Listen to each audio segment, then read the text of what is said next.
ঠিক আমি যদি এভাবে বলি যে আমাদের দেশে গণতন্ত্রের নামে প্রহসন হয়, এদেশে ভোটের নামে প্রহসন, গণতন্ত্রের নামে প্রহসন চলছেই। কোথাও গণতন্ত্র আর অবশিষ্ট নেই। আমরা যেটাকে গণতন্ত্র বলে ভাবছি, মনে করছি, সেটা আসলে একটা খেলা। আপনি বা আপনারা যে ভোট দেন সেটা আসলে কোনো একটা অংশ নিজেদের মতো করে তৈরি করে নিতে পারে। সুতরাং গোটাটাই প্রহসন। আমাদের দেশের গণতন্ত্র মারা গেছে বা আমাদের দেশের গণতন্ত্র মৃত।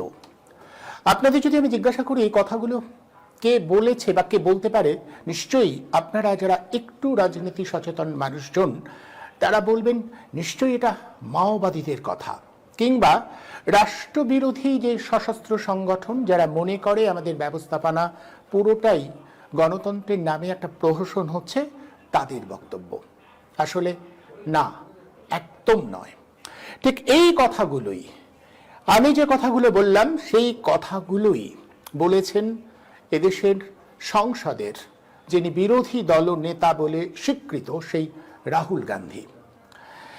যেভাবে ভোট চুরি হচ্ছে, যেভাবে নির্বাচন কমিশন ভোট করাচ্ছে, তাতে এদেশে গণতন্ত্রের আর কোনো অবশিষ্ট অংশ নেই। গণতন্ত্র বলে কিছু নেই। চুরির উপরে দাঁড়িয়ে আছে গোটাটা। রাহুল গান্ধী বলছেন, তথ্য পরিসংখ্যান দিয়ে পরিষ্কার দেখাচ্ছেন যে কিভাবে ভোট চুরি করা হচ্ছে একের পর এক জায়গায়। আপনারা যদি মনে করেন ভোট দিয়ে আপনার অপছন্দের সরকারটাকে পাল্টে দেবেন, এমন একটা সময় আসছে যে সেটার হবে না। কারণ একই সরকার থেকে যাবে আপনি না চাইলেও। অর্থাৎ আপনার চাওয়া বা না চাওয়ার কোনো গুরুত্ব আর থাকবে না। এই অর্থেই এদেশের গণতন্ত্র মৃত। রাহুল গান্ধী বলছেন, তথ্য পরিসংখ্যান দিয়ে পরিষ্কার তিনি এটা জানিয়ে দিয়েছেন। আর একেবারে সরাসরি অভিযোগ কাদের দিকে? নির্বাচন কমিশন, আমাদের দেশের সংবিধান স্বীকৃত সংস্থা।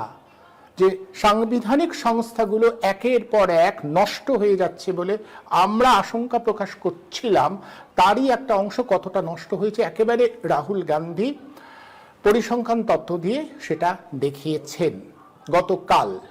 আপনারা যারা সেই সাংবাদিক সম্মেলন দেখেননি, আমার অনুরোধ থাকবে, যদি একমত নাও হন, যদি বিষয়টাকে একেবারে মনে হয় হাস্যকর, তবুও সংবিধান যেভাবে গোটা বিষয়টা তিনি রেখেছেন একবার দেখে নিন। সাংবাদিকদের মুখোমুখি হয়েছিলেন, বিভিন্ন প্রশ্নের উত্তর দিয়েছিলেন এবং একেবারে উচ্চপদস্থ একজন কর্পোরেট আধিকারিকের মতো যেভাবে তাদের নতুন কোনো প্রোডাক্ট লঞ্চ করা হয় সেভাবেই তিনি গোটা বিষয়টা উপস্থিত করেছেন। আসলে ফারাকটা হচ্ছে যে তিনি কিছু লঞ্চ করেননি, তিনি ভারতবর্ষের গণতন্ত্র যে শেষ হয়ে গেছে, দ্য এন্ড হয়েছে ভারতের গণতন্ত্রের, সেটা ঘোষণা করেছেন। এখন প্রশ্ন হচ্ছে এরপরে বলটা অবশ্যই গড়িয়ে গেছে নির্বাচন কমিশনের দিকে।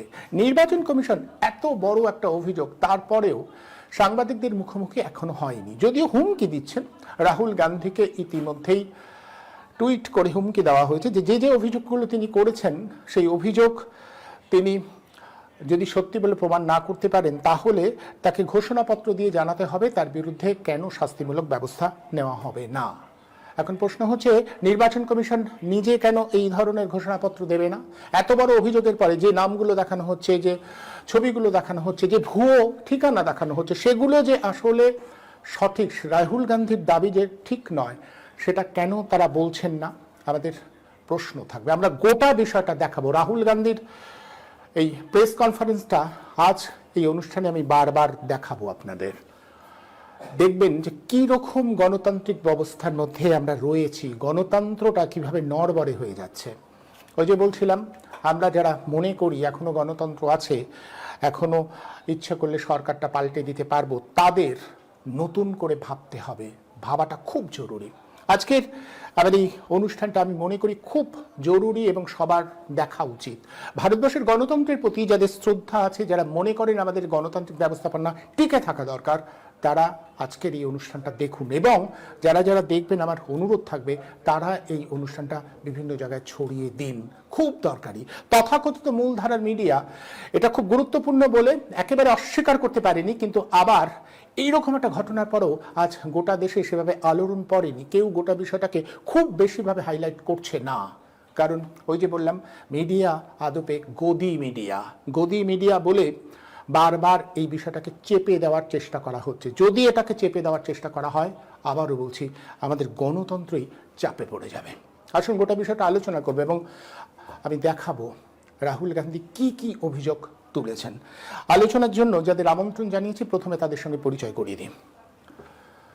আমাদের সঙ্গে রয়েছেন কংগ্রেস বার্তার সম্পাদক অমিতাভ সিনহা, এবং আমাদের সঙ্গে রয়েছে এ রাজ্যে এডিআর এর অন্যতম সদস্য উজ্জয়িনী হালিম। আপনাদের দুজনকেই আমার এই অনুষ্ঠানে আমি স্বাগত জানাচ্ছি। আমি প্রথম পর্যায়ে একটু দেখাবো রাহুল গান্ধী সাংবাদিক সম্মেলন করে গতকাল কি কি বলেছেন, সেটা একটু দেখাতে বলবো, এবং তারপর আপনাদের দুজনের কাছেই আলোচনার জন্য আসবো। রাহুল গান্ধী কি বলছেন দেখুন। Right? And I repeat, this is why we are being given data like this, so that it is not analyzed. Next. Sorry, just go back. There's another very interesting thing that we discovered, which came as a shock to us, which is that these papers that are given, they themselves do not allow for optical character recognition. And we were surprised. Why? Why is the Election Commission protecting these pieces of paper? ठीक है, आप soft copy नहीं देना चाहते, but इनको क्यों protect कर रहे हो? Right? And EC deliberately provides non-machine readable papers. Election Commission ने हमें डेटा इस प्रकार दिया है, 7 फुट 200-300 किलो। अब इसमें प्रॉब्लम क्या है कि अगर हम वोटर को निकालना चाहते हैं, मान लीजिए आपका चेहरा है, आपको आइडेंटिफाई करना चाहते हैं, तो आपकी फोटो को हमें सारी की सारी फोटोज के साथ कंपेयर करना पड़ता है। हर फोटो को देख कर ये फोटो ये है, तो आप सोचिए कितना काम है। अगर एड्रेस निकालना है तो आपके एड्रेस को अलग सारे के सारे एड्रेसेस से कंपेयर करना पड़ता है, बहुत भारी काम है। और हर कागज को हमने आइडेंटिफाई किया है, कैटलॉग किया है, फोटोग्राफ निकाली है, कंपेयर की है। 6 महीने আমি দেখাবো, আবারও দেখাবো। প্রথমত যে তথ্যগুলো দেওয়া হয়েছে নির্বাচন কমিশনের তরফে, একেবারে অদ্ভুতভাবে 6-7 ফুট লম্বা কতগুলো পরিসংখ্যানের গাদা, মানে ভীষণ লম্বা এক পরিসংখ্যান, সেখান থেকে তথ্য পরিসংখ্যান উদ্ধার করে সঠিক জায়গায় পৌঁছানো একেবারে সম্ভব নয়। এবং রাহুল গান্ধী পরিষ্কার বললেন, যেভাবে তথ্য সামনে আনা হয়েছে তাতে অপটিক্যাল ক্যারেক্টার রিকগনাইজ করা একদমই সম্ভব নয়। আমি আসবো উজ্জয়িনীর কাছে, আসবো তারপরে অমিতাভ বাবুর কাছে আসবো। উজ্জয়িনী, গোটা বিষয়টা আপনারাও তো এই বিষয়টা নিয়ে একটা মামলা করেছেন, একটু বলবেন যে এরপরে সত্যি তো খুব গুরুতর একটা অভিযোগ, এবং এরপরে গণতন্ত্র নিয়ে মানে আর কি কিছু বলার থাকে? আমার তো মনে হয় যে এরপরে কি তার ভোটের মানে থাকে, কি ভোট করানো হবে, তাই নিয়ে একটু সংশয় সন্দেহ তৈরি হলো। এবং আমরা গত 24 ঘন্টা একবারও দেখলাম না যে নির্বাচন কমিশন গোটা বিষয়টাকে সামনে এসে তারা হুমকি দিচ্ছেন, নানা ধরনের কথা বলছেন, কিন্তু গণতান্ত্রিক মানসিকতা নিয়ে গোটা বিষয়টার মোকাবিলা করা, তার কোনো প্রতিক্রিয়া আমরা দেখছি না। আশঙ্কাজনক একটা চিত্র। ধরুন, সংগঠন হিসেবে এডিআর আজকে 20 বছরেরও বেশি সময় ধরে যে কাজটা করছে, তার মধ্যে নানান সময়ে তাকে বিচার বিভাগের দ্বারস্থ হতে হয়েছে, নির্বাচন কমিশনের কাছ থেকে নানান সময় তথ্য না পেয়ে, বা নির্বাচন কমিশনের কাজকর্মে আরো স্বচ্ছতা আনার জন্য, বা তাদের কাজকর্মে যে ধরনের যে দিকে কাজকর্ম চলেছে সেই দিক থেকে তাদের অভিমুখটা ফেরানোর জন্য। কারণ বর্তমানে ধরুন যে কেসটা এখন এডিআর এর বর্তমানে সুপ্রিম কোর্টে রয়েছে, সেটা ওই আপনার স্পেশাল ইন্টেন্সিভ রিভিশন বিহারে যেটা হচ্ছে সেটা নিয়ে। তবে তার আগেও 2019-20 সালে এই ইভিএম এ কত ভোট পড়লো আর কত ভোট গোনা হলো, এটা নিয়েও সংগঠনের কেস ছিল। আর এছাড়াও আজকে রাহুল গান্ধী যে গতকাল উনি যে বক্তব্য রেখেছেন বা যে তথ্য প্রমাণ দিয়েছেন, তার মধ্যে অনেক বিষয় উঠে এসেছে, যার একটা বড় বিষয় জায়গাটা হচ্ছে ট্রান্সপারেন্সির অভাব। নির্বাচন কমিশনের যে তথ্য, নির্বাচন কমিশন যে তথ্য দিচ্ছে সেই জায়গাতে ট্রান্সপারেন্সির অভাব এবং নির্বাচন কমিশনেরও অ্যাকাউন্টেবিলিটির অভাব। নির্বাচন কমিশন যে জনগণের কাছে অ্যাকাউন্টেবল, নির্বাচন কমিশন যে জনগণের গণতন্ত্রের চতুর্থ স্তম্ভ, আপনার সংবাদ মাধ্যমের কাছে অ্যাকাউন্টেবল, তাদের যে নিয়মিত প্রেস কনফারেন্স করা দরকার, তাদের যে বিরোধী রাজনৈতিক দল এবং সমস্ত রাজনৈতিক দলদের সাথে কথা বলা দরকার, তাদের যে জনগণের কাছেও ইনফরমেশনটা রাখা দরকার পাবলিক ডোমেনে, এই সমস্ত ক্রমশ নির্বাচন কমিশন মধ্যে ভুলে গেছে। আজকে দেখবেন অর্ধেকের বেশি আপনার নির্বাচক ভোটারদের লিস্ট নাম আপনি নির্বাচন কমিশনের ওয়েবসাইটে গেলে খুঁজে পাবেন না। এবং প্রথমত প্রক্রিয়াটাই খুব জটিল, সাধারণ মানুষ একজন কি করে খুঁজে পাবেন, তারপরেও খুঁজে পাবেন না। যেভাবে যেটা টিভির পর্দায় আমরা গতকাল থেকে দেখতে পাচ্ছি, শ্রী রাহুল গান্ধী দেখাচ্ছেন যেভাবে তথ্য দেওয়া হয়েছে ইত্যাদি, এইরকম জায়গায় আজকের সময় ইলেকট্রনিক দেওয়া হবে না কেন? এটাই এই সমস্যার এডিআর এর ন্যাশনাল ইলেকশন ওয়ার্ক বলে একটি অংশ রয়েছে এবং তাদের একটা কাজ হচ্ছে হলফনামাগুলো বিশ্লেষণ করে প্রার্থীদের সম্পর্কে বলা। সেই হলফনামাগুলো নির্বাচন কমিশনের ওয়েবসাইট থেকে পাওয়া হয় আর কি। তো সেই হলফনামা বিশ্লেষণ করার জন্য হলফনামা পড়তে গিয়ে আমার মনে পড়ছিল এটা দেখে, এই একই সমস্যা, পড়া যায় না। সে হলফনামা নিতে হয়, নির্বাচন কমিশন নিচ্ছেন, নির্বাচন কমিশন তো কোনো বিশ্লেষণও করেন না, এবং সেটা একজন মানুষ ডাউনলোড করবেন, অর্ধেক সময় ভুল ভ্রান্তিতে পড়া যায় না। এইসব সমস্যা চিরকাল রয়েছে। ধরুন, এছাড়াও নির্বাচন কমিশন যখন বিভিন্ন রাজনৈতিক দলের আয় ব্যয়ের হিসেব নিচ্ছেন এবং নির্বাচনী ব্যয়ের হিসেব নিচ্ছেন, সেখানে যখন গরমিল দেখা যাচ্ছে, সেটা নিয়েও তাদের কোনোদিনই আমরা দেখিনি কোনো পদক্ষেপ তারা কোনো রাজনৈতিক দলের উপরে নিয়েছেন। তো নির্বাচন কমিশনের কাজটা শুধুমাত্র কিছু নির্বাচন পরিচালনা করা এবং এইটুকুর মধ্যেই সীমিত হয়ে দাঁড়িয়েছে, আর ভোটার লিস্ট সংস্কার করা এবং তারপরে সেই তথ্যগুলো পাবলিক ডোমেনে সঠিকভাবে না রাখা। আমরা বিগত বেশ কিছু নির্বাচন ধরে দেখছি, নির্বাচনের পরে 17(3) ফর্মের যে তথ্যগুলো থাকা দরকার সেগুলো টেন্টেটিভ তথ্য আসছে, তথ্য পাল্টিয়ে যাচ্ছে, পাল্টিয়ে যাওয়ার পরে নতুন তথ্য আসছে, তার আগেই ফলাফল ঘোষণা হচ্ছে। এত অসঙ্গতি এবং এত অসঙ্গতি, একটা যেটা আপনি শুরুতেই বললেন, একটা আমাদের সাংবিধানিক একটা ইনস্টিটিউশন, কনস্টিটিউশনাল একটা ইনস্টিটিউশন, যা নিরপেক্ষভাবে কাজ করার কথা, যা নিরপেক্ষভাবে কাজ করার সমস্ত ব্যবস্থা সংবিধানই যাকে করে দিয়েছে, তার আজকে এরকম অবস্থা কেন? এটা সত্যি অত্যন্ত আশঙ্কাজনক এবং অনেক কিছু ইঙ্গিতবাহী। সেই কি ইঙ্গিতবাহী, যেটা আপনি বলছেন যে গণতন্ত্র সংকটাপন্ন, সেটার একটা ইঙ্গিতবাহী। এবং শ্রী রাহুল গান্ধীকে যে বলা হয়েছে আপনি লিখে এফিডেভিট করে দিন, এই কথাটাও আমার বড় অদ্ভুত লাগলো শুনে। কারণ একজন নাগরিক হিসেবে, একজন ভোটার হিসেবে, এবং উনি একজন রাজনৈতিক দলের প্রতিনিধি হিসেবে, তারও পরে বিরোধী দলের প্রধান হিসেবে অনেকগুলো হ্যাটস, এতগুলো হ্যাটস ছেড়েও দিন, একজন সাধারণ নাগরিক এবং ভোটার হিসেবে আমার কিন্তু অধিকার রয়েছে, যদি আমার কোনো নির্বাচন কমিশনের তথ্যকে ভুল মনে হয়, আমি সেটার উপরে প্রশ্ন চিহ্ন লাগাতে পারি, প্রশ্ন তুলতে পারি, প্রশ্ন তোলার অধিকার রয়েছে। সেই অধিকারও আমাকে আমার সংবিধান এবং যে দেশের আইন কানুন দিয়েছে। প্রশ্ন তুললে এবার তাকে এফিডেভিট করে প্রশ্ন দিতে হবে এইটা নয়, বরং প্রশ্ন তোলা হলে সেটাকে ক্ল্যারিফিকেশন দেওয়ার দায়িত্বটা নির্বাচন কমিশনের ঘাড়ে বর্তায়, এবং সেই জায়গাতে আমরা এখনো পর্যন্ত বিশেষ কোনো সারা শব্দ শুনতে পাচ্ছি না। এবং যখন সমস্ত অবস্থাটা এরকম জায়গাতে এসে দাঁড়ায় যে প্রধান বিরোধী রাজনৈতিক দল এবং অন্যান্য সমস্ত বিরোধী রাজনৈতিক দলেরা যখন কোনো সংশয় প্রকাশ করেন, এবং এটা যদি শুধুমাত্র সংশয়ও হয়, তাহলেও তো নির্বাচন কমিশনের ক্ল্যারিফিকেশন দেওয়ার কথা।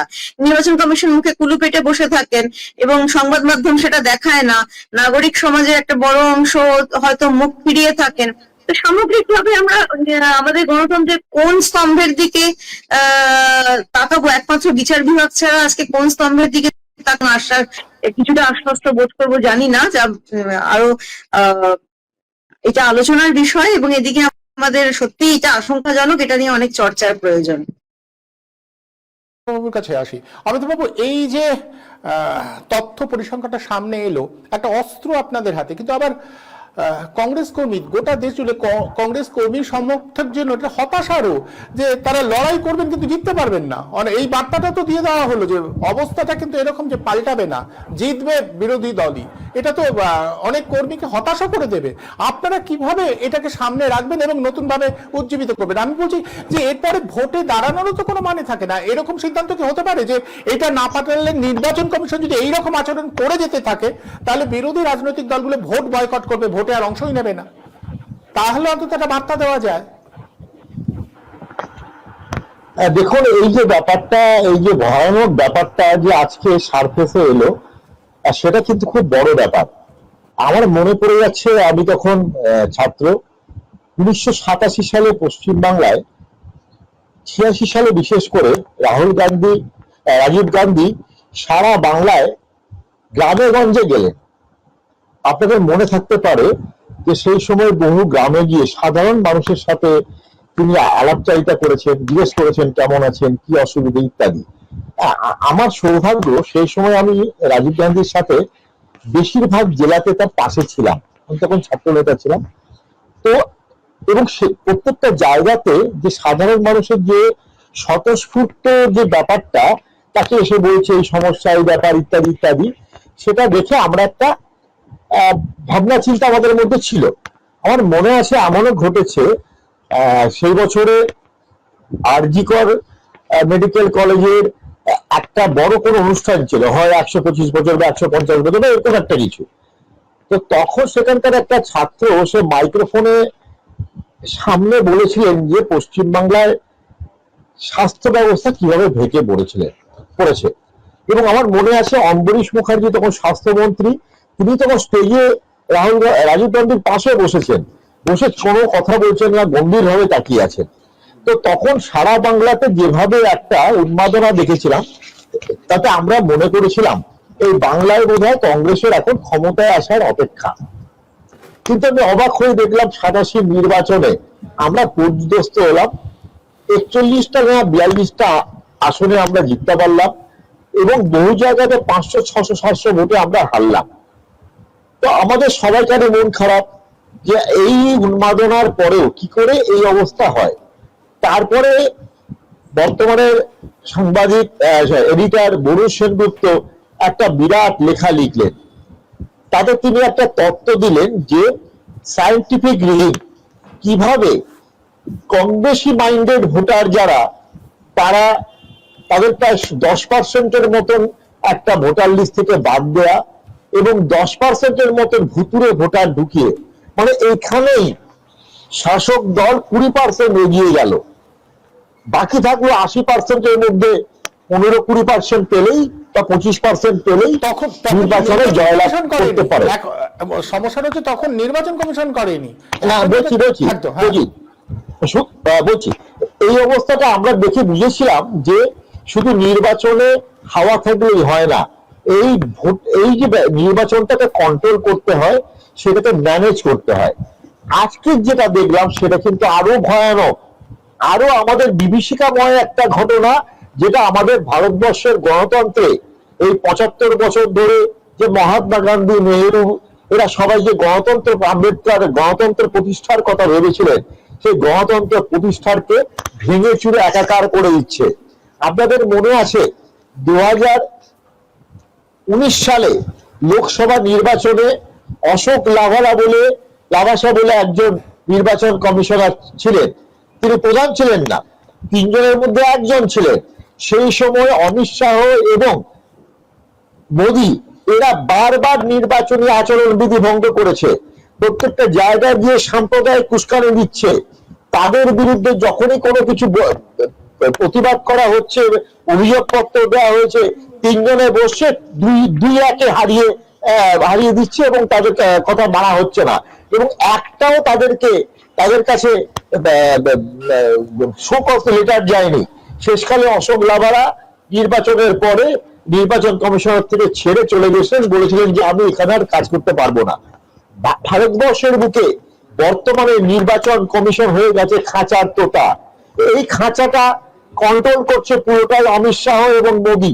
এবং এই নির্বাচন কমিশনাররা গত লোকসভা নির্বাচনে যেভাবে মল্লিকার্জুন খার্গের মতন একটা বর্ষিয়ান সাংসদ, কংগ্রেসের সভাপতি, তার সাথে অসভ্যের মতন ব্যবহার করেছে, তাকে চ্যালেঞ্জ করেছে এবং বাজে কথা বলেছে, তখনই আমার মনে হয়েছিল এর পিছনে একটা বিরাট শক্তি আছে।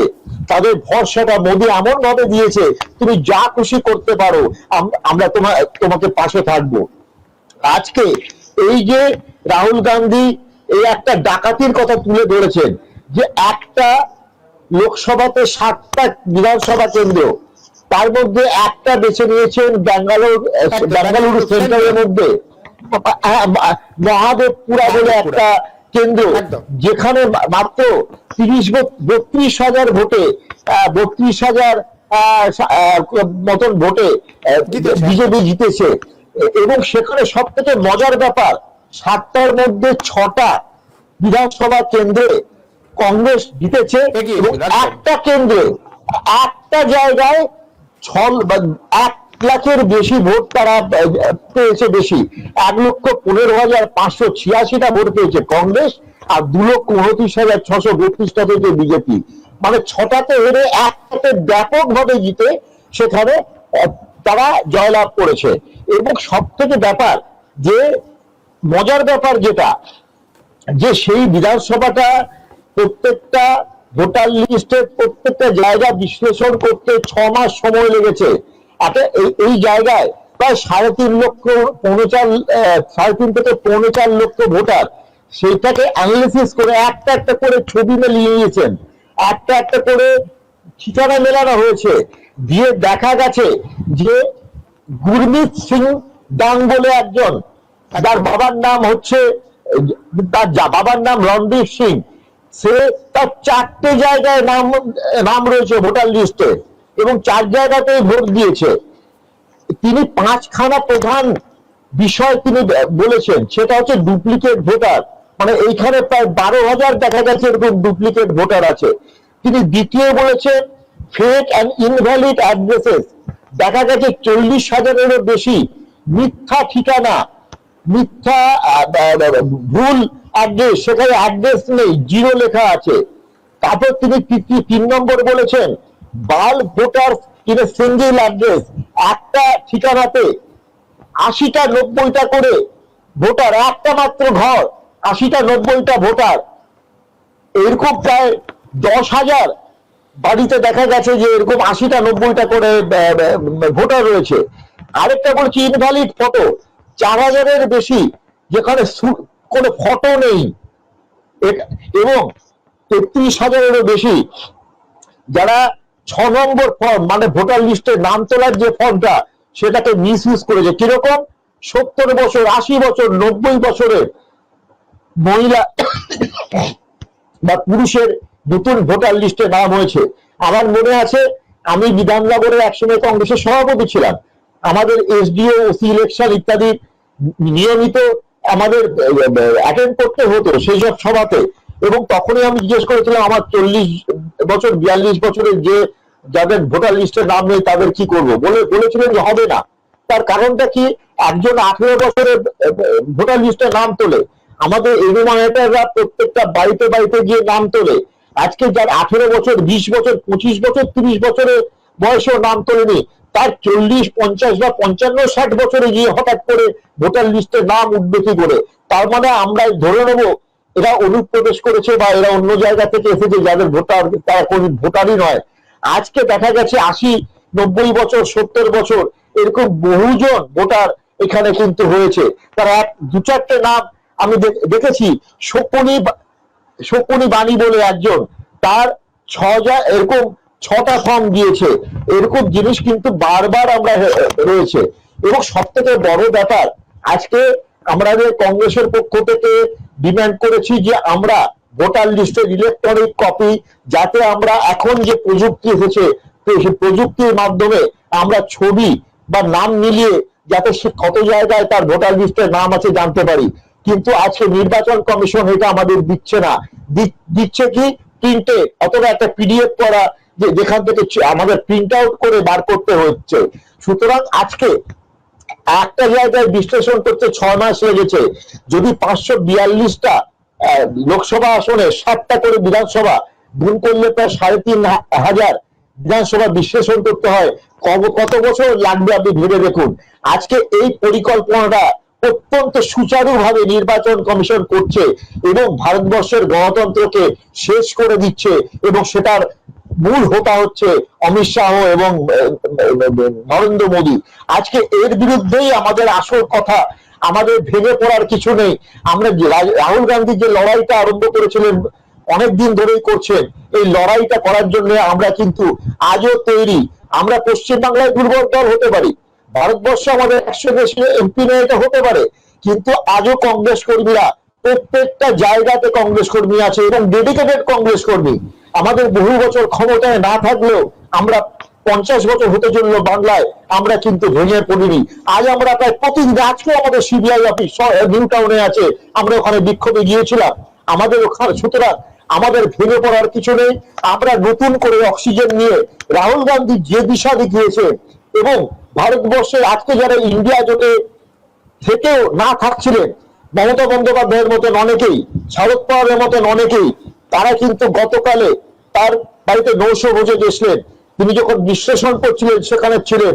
আজকে তারাও কিন্তু বুঝতে পারছে ভারতবর্ষের গণতন্ত্রকে ভুলুণ্ঠিত হয়ে যাচ্ছে। তার বিরুদ্ধে যে মানুষটি লড়ছে তার নাম রাহুল গান্ধী। তার পাশে যদি না দাঁড়ায়, আগামী দিনে ভারতবর্ষের প্রজন্ম ক্ষমা করবে না। আগামী দিনে কিন্তু তারাও শেষ হয়ে যাবেন। আজকে কংগ্রেসটা আমরা নতুন করে বলছি, আমরা নতুন করে বাঁচবো। উজ্জয়িনী দিয়ে আছেন, তিনি বহুদিন ধরে কাজ করছেন। তিনি আমাদের কংগ্রেসের মাঝে মাঝেই মনে করেন যে আমরা নাকি আমরা সেই দল নই, আমরা উনি অনেক বিরূপ কথা বলেন, আমরা শুনেছি। কিন্তু তা সত্ত্বেও বলবো, তারা যে লড়াইটা করছেন আজকে আমরা তার পাশে যেমন আছি। আমরা যে লড়াই করছি আজকে আপনারা আমাদের পাশে থেকে ভারতবর্ষের গণতন্ত্রকে নতুন করে আলো দেখান, ভারতবর্ষের মানুষকে আহ্বান দিন যে আমরা সবাই তোমাদের পাশে আছি, তোমরা এগিয়ে চলো। একদম। উজ্জয়িনী কোন রাজনৈতিক দল সম্পর্কে তার দুর্বলতা বা অতিরিক্ত আসক্তি কোনো রাজনৈতিক দল সম্পর্কে থাকার কথা নয়। উজ্জয়িনীরা যে কাজটা করেন, আসলে গণতান্ত্রিক ব্যবস্থাটা সুষ্ঠুভাবে পরিচালিত হোক, সেটাই ওনাদের কাজ, আমি যতদূর জানি আর কি। আমি উজ্জয়িনীর কাছে আসবো, তবে তার আগে আমি আরো একবার রাহুল গান্ধীর বক্তব্য শোনাবো। কারণ আজ সকাল থেকে বিভিন্ন সামাজিক মাধ্যমে বারবার করে দেখছিলাম কংগ্রেস কর্মী সমর্থকরা একটা পোস্ট দিচ্ছে যে এতদিন পাপ্পু ছিলেন, পাপ্পু বন গয়া টাইগার, মানে আসলে পাপ্পু এখন টাইগার হয়ে গেছে। কেন বলছেন তারা? সত্যি অভিযোগগুলো মারাত্মক এবং যেভাবে একের পর এক তথ্য সামনে আসছে সেটা কিন্তু দেখার মতো। আমি আবারও বলবো পিসিআর কে যদি রাহুল গান্ধী সেই প্রেস কনফারেন্সের কিছুটা অংশ আর একবার দেখানো যায়। Right? And I repeat, this is why we are being given data like this, so that it is not analyzed. Next. Sorry, just go back. There's another very interesting thing that we discussed. अगर हम इसे बाकी लोकसभाओं में करा देंगे तो देश की डेमोक्रेसी की लोकतंत्र की सच्चाई बाहर आ जाएगी। ये अब एविडेंस है, ये क्रिमिनल एविडेंस है और इलेक्शन कमीशन देश में पूरे एविडेंस को डिस्ट्रॉय करने की सोच रहा है, सीसीटीवी को खत्म करना चाह रहा है कि इस कारण जीते। लाडली बहना, पुलवामा, सिंदूर है, duplicate voter, fake and invalid addresses, bulk voter in single address, invalid photo, misuse of form 6। पिछले इलेक्शन में जिसने वोट नहीं किया उसके लिए होती है, मतलब 18 से 22-23 की एज होनी चाहिए उसकी। तो इसका जबरदस्त मिसयूज हुआ है। इनका नाम बूथ नंबर 116, 124, 125 एंड 126 में 4 बार जूम इन कीजिए। ये देखिए, गुरकीरत सिंह डांग, फादर्स नेम रणबीर सिंह डांग, हाउस नंबर A413, तो दिखाइए। गुरकीरत सिंह डांग, हाउस A413, पूरब मैनर, 4 बार आता है। और ये सिर्फ एक व्यक्ति नहीं है, हजारों व्यक्ति हैं। ये मैं आपको लिस्ट दिखा देता हूं। ये है डुप्लीकेट वोटर की लिस्ट, देख लीजिए। ये सब डुप्लीकेट वोटर्स हैं।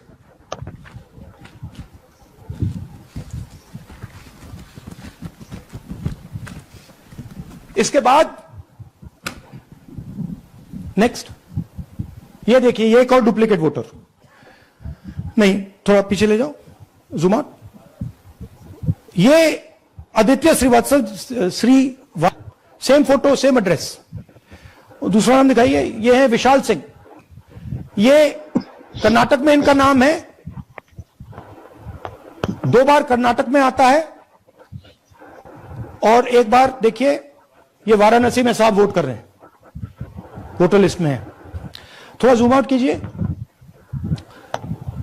और ऐसे हजारों लोग हैं, 11,000 वोट ऐसे चोरी हुआ है। फेक एड्रेस, या तो एड्रेस है ही नहीं या फिर address 0, house number 0, street number 0। दिखाइए हाउस नंबर 0, देखिए मुनियप्पा जी, मंजुला मुनियप्पा जी का हाउस नंबर 0। अच्छा ये देखिए टेकराज सबकाता, इनका फादर का नाम DFOIGAIDF, हाउस नंबर 0 में रहते हैं। और हस्बैंड्स नेम इनका, नीचे जाइए, टिक्का कुमारी आचार्य, नेम YTDR, किसी ने ऐसे टाइप कर दिया है YTDR QPF। अच्छा जूम आउट। और जब हम इन एड्रेसेस को वेरीफाई करने जाते हैं तो कोई एड्रेस नहीं। 30 सेकंड्स।